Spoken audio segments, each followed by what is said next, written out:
7. In Europe, Mercedes-Benz is not only known for building premium luxury cars, but for building one of the world's toughest sport utility vehicles, the G-Class. Despite being around for over 20 years, the G-Wagon or Geländewagen has rarely been seen on U.S. roads. Once only available through a private importer, the G-Class now comes to your local Mercedes dealer as the G500. But before we judge how the G-Class takes to America, we wanted to find out more about this Teutonic trailblazer. So we sent FYI reporter Jennifer Kaznabis to his Austrian homeland to find out how Mercedes' ultimate off-roader gets from the factory to the forest. For years, the G-Wagon has been very popular in Europe and is now coming to the U.S. But before we introduce it, we'd like to take you to the home of the G-Class here in Graz, Austria.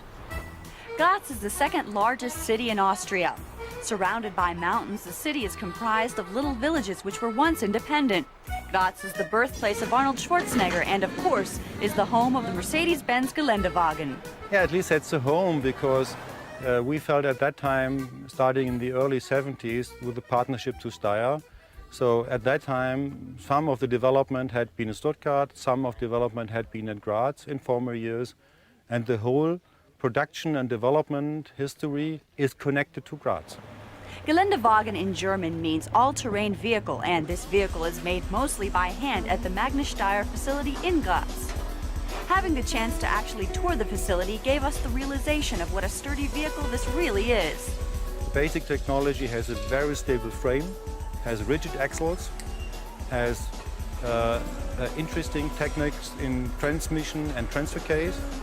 And therefore we have 3 differential locks in 3 different places, and the possibility to go off-road and to climb, especially in severe conditions. Nearly no vehicle is as good as the G.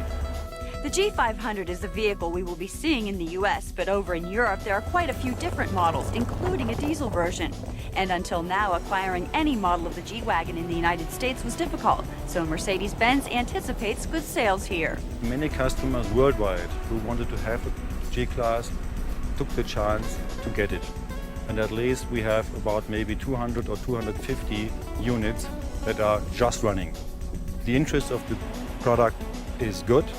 But the original intent of the G-Wagon was far from civilian. The Shah of Iran was in need of an off-road military work truck. That's when Mercedes stepped in, and by 1979, the Geländewagen was ready for production. But unfortunately, the Shah by then had been deposed. But after that, other military divisions were also in search of this road workhorse.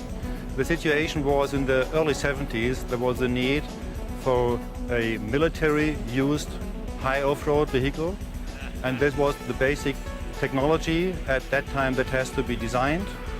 And the first prototype in 76, and everybody was satisfied. We got the start, and then the planning for the vehicle was set up to 79 to start with the production at Graz. And at least we had a long time of history, different types of projects. First starting with the military projects.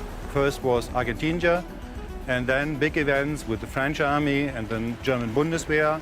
But aside from its military roots, it also captures the spirit of its birthplace. Austria in general is noted for beautiful mountainous land, which makes it only natural that the G-Wagon be built here.